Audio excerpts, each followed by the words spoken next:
Assalamualaikum warahmatullahi wabarakatuh. Halo semuanya, kembali lagi bersama saya Jufida Sabihi. Di video kali ini saya akan membahas mengenai tantangan dan peluang dalam keuangan dan perbankan syariah di Indonesia. Keuangan dan perbankan syariah di Indonesia mengalami perkembangan yang pesat. Tantangan dan peluang dalam sektor ini sangat penting untuk dipahami. Dalam pengetahuan ini kita akan mengakses berbagai aspek yang mempengaruhi pertumbuhan dan kelanjutan industri itu. Sejarah perbankan syariah itu berakar dari prinsip-prinsip keuangan Islam yang melarang riba, masir, dan garar, dan melalui berkembang menjadi sistem perbankan modern di Arab ke tahun 2020.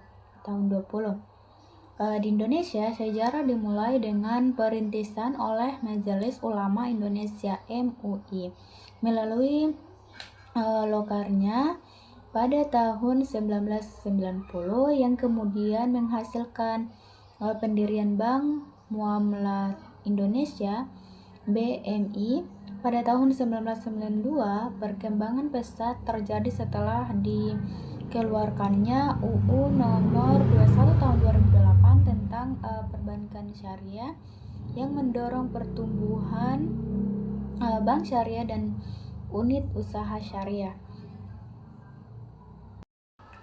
Prinsip dasar perbankan syariah itu berlandaskan pada syariah Islam, termasuk larangan riba yaitu bunga, garar yaitu ketidakpastian, dan masyar itu spekulasi, serta menganut prinsip keadilan bagi hasil, transparansi, dan bagi risiko. Operasionalnya menggunakan akad syariah seperti mudharab bagi hasil, syarat kerjasama, mubarah jual beli, dan ijazah sewa.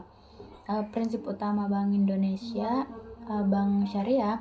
Prinsip syariah itu melarang praktik riba, garar, masyir dalam semua transaksi dan kegiatan operasional. Keadilan itu menenangkan keperluan yang sama dan adil kepada semua pihak tanpa diskriminasi. Dan transparansi dan keterbukaan itu menjamin semua pihak mengetahui detail transaksi secara jelas. Dan juga ada bagi hasil dan bagi resiko yaitu mudharab dan musyarakah. Itu mengatur keuntungan dan kerugian antara pihak yang terlibat dalam transaksi berdasarkan kepastian bunga, bukan bunga tetap. Yang terakhir itu ada melanggar transaksi spekulatif dan judi, itu menghindari aktivitas yang tidak produktif dan mengandung ketidakpastian berlebihan, itu masyir. Tantangan dan regulasi di Indonesia itu hyperregulasi, yang terlalu banyak regulasi di tingkat undang-undang yang seharusnya bisa diatur di bawahnya. Ini memakan anggaran dan waktu serta dapat menimbulkan konferensi yang belum tentu efektif untuk kepentingan publik. Dan juga ada birokrasi rumit, di mana perizinan yang rumit, perbatasan modal asing yang berlebihan, dan sistem perpajakan yang kompleks mempersulit pelaku usaha terutama dalam persaingan global. Yang ketiga ada perkembangan digital. Regulasi sering tertinggal oleh inovasi teknologi dan model bisnis baru seperti sharing ekonomi, sehingga menciptakan celah hukum. Yang keempat ada kualitas regulasi daerah, di mana kualitas peraturan daerah sering terhambat oleh kurangnya sumber daya manusia yang kompeten dan belum meratanya penyusunan naskah akademik yang baik. Yang dimana juga ada tantangan regulasi global dan sektor. Yang pertama itu ada keamanan siber dan data yaitu kejahatan siber, penipuan dan pelarangan prinsip data semakin meningkat. Menurut regulasi yang lebih ketat terkait perlindungan data pribadi dan pelaporan insiden peretasan. Yang kedua ada kepatuhan industri, yaitu sektor tertentu seperti asuransi menghadapi tantangan kepatuhan terhadap standar baru, misalnya modal ekuitas minimum yang mengharuskan perusahaan melakukan konsolidasi dan efisiensi. Yang ketiga ada diferensi regulasi. Adanya perbedaan regulasi antar negara yang terus berubah menciptakan tantangan hukum operasional dan resiko kepatuhan bagi perusahaan multitalent nasional. Baik, sekarang kita lanjut pada persaingan dengan bank konvensional, yaitu datang dari berbagai arah, terutama dari bank digital dan bank syariah yang didorong oleh inovasi teknologi dan perubahan preferensi konsumen. Bank digital dan persaingan dengan menawarkan kemudahan dan kecepatan layanan tanpa kehadiran fisik, sementara bank syariah itu bersaing dengan sistem bagi hasil dan prinsip-prinsip syariah Islam, kata Bunda Media Group. Persaingan dari bank digital itu keunggulannya yaitu bank digital menawarkan kemudahan transaksi penuh melalui perangkat elektronik seperti pembukaan rekening, transfer hingga penutupan akun tanpa perlu datang ke kantor fisik. Yang kedua yaitu inovasi, yaitu persaingan ini mendorong bank konvensional untuk berinovasi seperti memperkuat fundamental perbankan, mengembangkan layanan digital, serta meningkatkan keamanan siber. Peluang utama teknologi finansial yaitu fintech mencakup peninggalan inklusi keuangan, invensi transaksi dan yang lebih cepat, dan menciptakan layanan keuangan inovatif seperti open fintech, kripto, dan AI untuk layanan keuangan. Fintech juga memberikan kesempatan bagi UMKM untuk berkembang, membantu perekonomian negara, dan menciptakan peluang karir baru. Peluang utama fintech yaitu yang pertama inklusi keuangan, yang dimana itu memperluas akses layanan keuangan ke masyarakat yang sebelumnya tidak terjangkau bank, seperti di daerah terpencil atau yang tidak memiliki rekening bank unbanking. Yang kedua ada efisiensi dan kemudahan, yaitu kemungkinan transaksi keuangan yang cepat, aman, dan efisien kapan saja melalui perangkat digital. Yang ketiga itu ada inovasi produk dan layanan, yaitu mengembangkan open finance yang memungkinkan kolaborasi antara penyediaan layanan keuangan dan proporsional pengalaman penggunaan. Yang kelima ada peluang ekonomi dan karir, yaitu mendukung kebijakan moneter yang lebih efektif dalam mempercepat sistem pembayaran antar bank dan menciptakan sentral bank digital dan CBDC.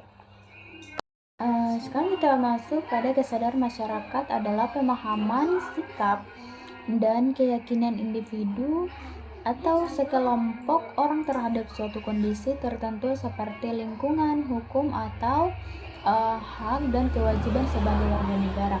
Kesadaran ini mendorong perubahan perilaku positif, misalnya dengan menjaga kebersihan lingkungan, mengelola sampah, atau berpartisipasi aktif dalam kegiatan sosial dan kemasyarakatan. Aspek-aspek kesadaran masyarakat itu pertama itu kesadaran lingkungan, yang kedua kesadaran hukum, yang ketiga itu kesadaran kewarganegaraan, dan yang keempat kesadaran sosial. Cara meningkatkan kesadaran masyarakat, yang pertama kita memerlukan edukasi dan kampanye. Yang kedua itu kita memerlukan perubahan perilaku. Yang ketiga kita harus melakukan partisipasi aktif. Yang keempat kita itu melakukan sanksi dan penegakan hukum. Yang kelima itu kita harus bekerja sama. Inovasi produk adalah proses penciptaan produk baru dalam memperbaiki produk yang sudah ada untuk memenuhi kebutuhan pelanggan, seperti peningkatan kualitas, fitur, atau desain. Tujuannya adalah meningkatkan nilai tambah dan daya saing dan loyalitas pelanggan dalam menghadapi persaingan pasar yang dinamis. Inovasi biasa bersifat radikal, menciptakan hal yang baru, atau inkremental, memperbaiki yang sudah ada. Ciri-ciri inovasi produk itu yang pertama menciptakan produk baru, yang kedua memperbaiki produk yang sudah ada, yang terdiri atas fitur baru, desain ulang, dan peningkatan kualitas atau kinerja, dan perubahan model bisnis. Contoh inovasi produk pertama itu cashless payment, yang dimana pembayaran non tunai menggunakan kode kris yang menggantikan pembayaran tunai sehingga lebih praktis dan aman. Yang kedua ada tumble bambu, yaitu alternatif ramah lingkungan untuk botol plastik sekali pakai. Perkembangan global mencakup pada proses interkoneksi dan saling ketergantungan antar negara di dunia melalui berbagai bidang seperti ekonomi, budaya, politik, dan teknologi. Proses ini didorong oleh kemajuan teknologi, perdagangan internasional, dan mobil manusia yang telah mempercepat dan memperdalam integrasi antar negara, meskipun juga menghadapi tantangan seperti ketimpangan dalam masalah lingkungan. Perkembangan ini dapat ditelusuri dari fase globalisasi kuno hingga modern, dengan dampak positif dan negatif yang terasa di berbagai aspek kehidupan. Faktor pendorong perkembangan global, yang pertama itu kemajuan teknologi, yang kedua perdagangan internasional, yang ketiga mobil manusia. Dampak perkembangan global, yang pertama itu positifnya itu ekonomi, yang kedua sosial dan budaya, yang ketiga itu teknologi, dan negatifnya juga ekonomi, sosial, dan budaya, yang ketiga itu lingkungan. Tantangan perkembangan global, yang pertama itu ketimpang, yaitu adanya kesenjangan ekonomi yang semakin lebar baik antar individu maupun antar negara. Yang kedua ada keamanan, peningkatan risiko keamanan seperti perang dagang dan geopolitik yang memanas, serta kebutuhan untuk memperkuat pertahanan dan keamanan. Yang ketiga ada infrastruktur. Yang keempat ada jati diri bangsa. Baik, sekarang kita masuk pada kesimpulan, yang dimana menegasiasi tentang peluang dalam keuangan dan perbankan syariah di Indonesia memerlukan pemahaman yang mendalam. Dengan manfaatnya teknologi, inovasi, dan kesadaran masyarakat, bank syariah dapat tumbuh dan bersaing di pasar yang semakin kompleks. Baik, mungkin itu saja yang dapat saya sampaikan. Lebih dan kurangnya saya mohon maaf. Assalamualaikum warahmatullahi wabarakatuh.